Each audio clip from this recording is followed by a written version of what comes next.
Ukraine की राजधानी Kyiv में फंसी जशपुर की बेटी प्रगति मिश्रा कठिनाइयों से जूझते हुए जशपुर पहुंच ही गई। बेटी के घर आने से परिजनों ने राहत की सांस ली।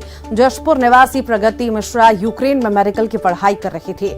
युद्ध शुरू होने के बाद बम के धमाकों के बीच किसी तरह वो रोमानिया बॉर्डर पर पहुंची। 5 घंटे लाइन में खड़े रहने के बाद प्रगति को रोमानिया में प्रवेश मिला।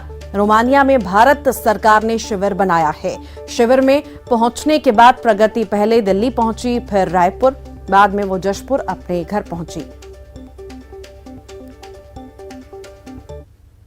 प्रगति मिश्रा पिछले कई दिनों से यूक्रेन के कीव में फंसी हुई थी और अब बहुत मुश्किलों के बाद जो छात्रा है वो जशपुर पहुंच चुकी है। इस वक्त हम पहुंचे हैं जो प्रगति मिश्रा है उसके घर पर, और यहाँ पर छात्रा का परिवार देखिए किस तरह से खुश नजर आ रहा है। और हमने छात्रा से बात की तो उनका बताना था कि बहुत ही मुश्किलों से वो यहाँ पर पहुंची है। हम बात करते हैं खुद प्रगति मिश्रा से कि किस तरह के हालात हैं वहाँ पर और क्या स्थिति है वहाँ। अब किस तरह से आप पहुंची, किस तरह का सफर आपका शुरू हुआ कीव से?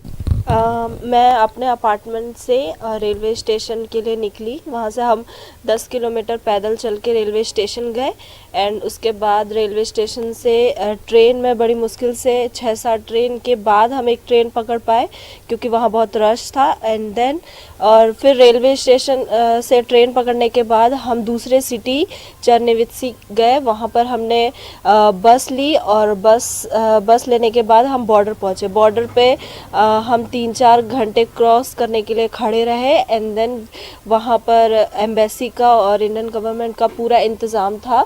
उन्होंने हमें खाना वगैरह और कंबल वहाँ बहुत ठंड थी तो कंबल वगैरह दिया और हमें वहाँ से बस में और शेल्टर में लेके गए, रोमानिया शेल्टर में, और वहाँ के लोग हमारा बहुत ख्याल रखे और फिर वहाँ से हम फ्लाइट पकड़ के इंडिया आए। जिस तरीके से छात्रा जो है 7 दिन का सफर करके भारत पहुंची है और अब वो अपने घर पहुंच गई है तो कहीं ना कहीं परिजनों ने अब राहत की सांस ली है।